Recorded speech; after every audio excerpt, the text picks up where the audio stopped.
है कक्षा 10वीं विषय गणित विद्या भारती द्वारा संचालित आदर्श विद्या मंदिर में ऑनलाइन क्लासेज में आप लोगों का हार्दिक स्वागत व अभिनंदन। तो हम लोगों ने पिछले वीडियो के अंदर जब प्रथम पद दिया गया है, सार्वंतर दिया गया, तो समांतर श्रेणी के है वो पद कैसे ज्ञात करते हैं वो सीखा था। और दूसरा, यदि हमें एक अनुक्रम दिया गया है और उस अनुक्रम के अंदर जांच करनी थी कि समांतर श्रेणी है या नहीं। यदि समांतर श्रेणी है तो अगले 4 पद ज्ञात करने, वो हमने सीखा था।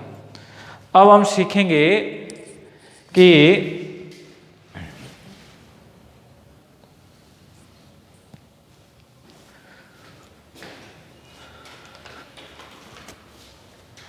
समांतर श्रेणी 2, 7, 12 का 10वां पद ज्ञात करना है। तो हमें समांतर श्रेणी दी गई है। प्रथम पद क्या है हमारे पास? प्रथम पद a बराबर 2। क्योंकि समांतर श्रेणी है इसलिए सार्वंतर सबका समान है, तो d बराबर ये पहला पद, ये दूसरा। दूसरे में से पहला घटा लेते हैं, 7 - 2, तो कितना हो गया? 5। अब हमें 10वां पद ज्ञात करना है। तो nवां पद ज्ञात करते थे। nवां पद तो था an बराबर a plus n - 1 into D. अब देखिए n का मान कितना है? 10वां पद है। nवां पद हमें 10 ज्ञात करना है, इसलिए a n की जगह कितना 10 हो जाएगा? a। प्रथम पद कितना? 2 प्लस n का मान कितना है? 10 माइनस 1, d का मान कितना है? 5। तो 2 प्लस 10 में से 1 घटा दिया, 9 इंटू 5, तो 2 9 पंजे 45, 45 और 2 कितने हो गए? 47। तो 10वां पद बराबर 47 प्राप्त हुआ। तो इस प्रकार से समांतर श्रेणी दी गई है, कोई भी पद है वो ज्ञात कर सकते हैं।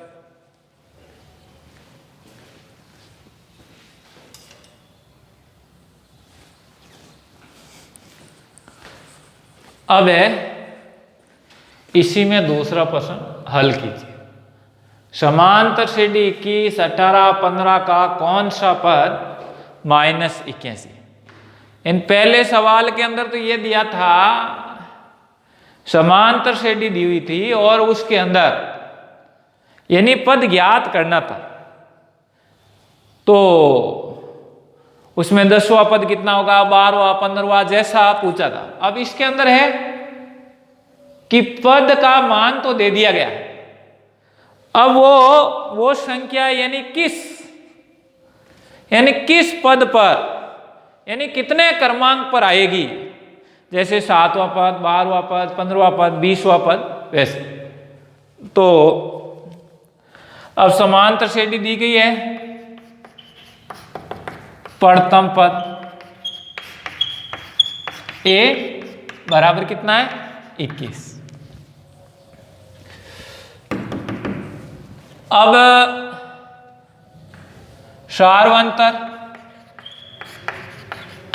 सार्वंतर सबका समान रहेगा, इसलिए दूसरे पद में से पहला पद घटा लेते हैं।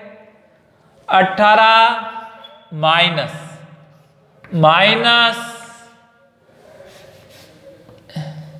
18 माइनस 21। अब प्लस के 18 है और माइनस के 21 है। 18 और 21 में से 21 बड़ा है। अब बड़े के सामने कौन सा चिन्ह है? वो माइनस है, तो माइनस। अब 18 से 21 कितना बड़ा है? 3 है, इसलिए सार्व अंतर आ गया -3। अब हम जानते हैं कि an बराबर a प्लस n-1 और d। अब कौन सा पद यानी nवां पद an, तो an का मान है वो -81। तो प्रश्नानुसार अब देखो an का मान कितना -81 बराबर a का मान कितना 21, n हमें ज्ञात करना है -1, ये -3, d का मान -3। अब इसको सरल करना है तो -81 ये प्लस का है, इधर आएगा तो माइनस का 21 बराबर n-1 और -3। अब देखिए 81 और -21 तो माइनस के हो गए 102, क्योंकि समान चिन्ह हैं दोनों में, -81 है और -21 है। 81 और 21 जुड़ते हैं और वो माइनस का हो जाता है, -102 बराबर n-1 कोष्टक -3 से गुणा। अब देखो ये गुणे में है, इधर आएगा तो किस में हो जाएगा, भाग में हो जाएगा। तो ये -102 बट्टा -3 n-1, तो माइनस में माइनस का भाग देते हैं तो प्लस हो जाता है। तो आपका ये है 102 में 3 का भाग दिया, 3 तिरी 9 और 4 तिरी 12 यानी 34। तो हमारा 34 n-। अब पक्षांतर कर लो, ये माइनस का है तो इधर आएगा तो किसका हो जाएगा, प्लस का। तो 34 + 1 बराबर है, तो n बराबर 35। तो इसके अंदर जो समांतर श्रेणी दी गई है और इस श्रेणी के अंदर आगे 35वां पद है, 35वां पद है वो -81 होगा। तो इस प्रकार से हम लोगों को जब समांतर श्रेणी दी गई है और कोई पद की संख्या दे दी गई है तो वो इसका कौन सा पद होगा, तो इस प्रकार से हम है वो ज्ञात कर सकते हैं। अब इसी में एक सवाल है, सवाल करने का तरीका यही रहेगा पूरा, परंतु सवाल में थोड़ी भाषा परिवर्तन की है कि क्या समांतर श्रेणी है कोई का एक पद है -81 हो सकता है, माइनस यानी कुछ भी दे दे। तो इसमें दूसरे में तीसरा और चौथा प्रश्न है, तो यहां तक तो वही प्रक्रिया अपनाएंगे, कोई परिवर्तन नहीं।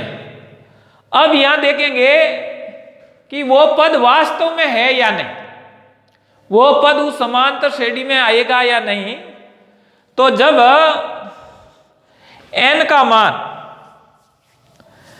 का मान भिन्नात्मक प्राप्त होगा, यानी दशमलव में, मान लो यहां 7/3, तो यानी पूरा भाग नहीं जाएगा। तो जब भिन्नात्मक प्राप्त होगा तो वो उसका पद है वो नहीं होगा। और यदि हमें पूर्ण संख्या के रूप में हमें n का मान प्राप्त हो जाएगा तो वो पद है उसका संभव है, और नहीं तो वो पद है वो उसका संभव नहीं है। ये थोड़ा उसमें दूसरे के तीसरे और चौथे में है, सवाल करने का तरीका सेम पूरा रहेगा। यहां देखना n का मान भिन्नात्मक आता है तो वो पद संभव नहीं है, और यदि n का मान पूर्ण संख्या के रूप में आता है तो वो पद है वो संभव है। तो इस प्रकार से इसमें पहला और दूसरा सवाल आपका करना है। शेष सवाल आपको गृह कार्य के रूप में करने हैं।